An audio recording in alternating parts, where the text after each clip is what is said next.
Hey, Shabbat Shalom. I want to dedicate my words this Shabbat to the two NYPD police officers who lost their lives just this week, Officer Rivera and Officer Wilbert Mora, who were both young, idealistic police officers who joined the force just within the last couple of years.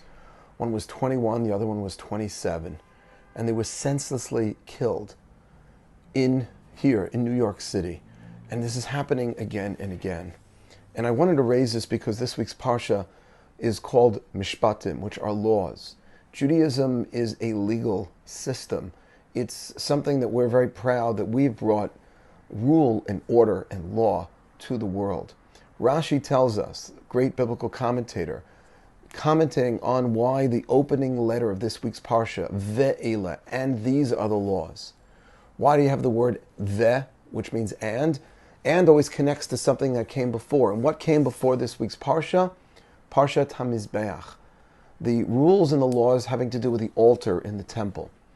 And Rashi says that just like the rules and the laws of the temple, of the altar from the temple, was from God given to the Jewish people at Sinai, so too all of these rules and these laws in this week's Parsha having to do with the way we treat our fellow human being, and the rules of homicide and manslaughter, and the rules of torts and property law and contracts, those laws are also from God at Sinai.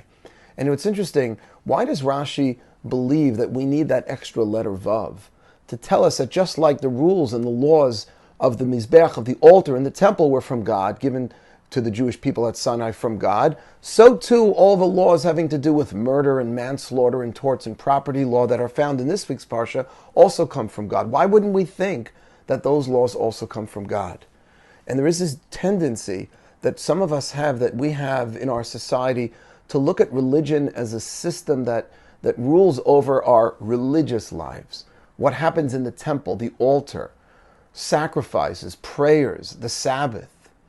But what we do on the street, what happens in our office place, what happens in the kitchen, what happens in the bedroom, what happens when we really are living our lives, that's just what we do. That's not that's not where we bring God. No, that's exactly where God is. God is not only in a synagogue. God is to be found on the streets of New York City. God is to be found in the office place. And the way we treat our fellow human being and the kind of respect that we have for the rule of law needs also to have the fear of God. That comes from Hashem just the same as whatever it is that we do in synagogue.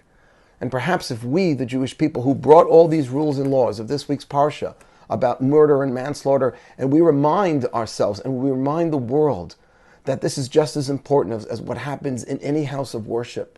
Maybe more important, because if something like this can happen on our streets, then who are we? What kind of society do we have? We have to strengthen the rules and the laws in our society. We have to get behind whoever our elected officials are now. The mayor is calling for a more of a serious approach to this, obviously.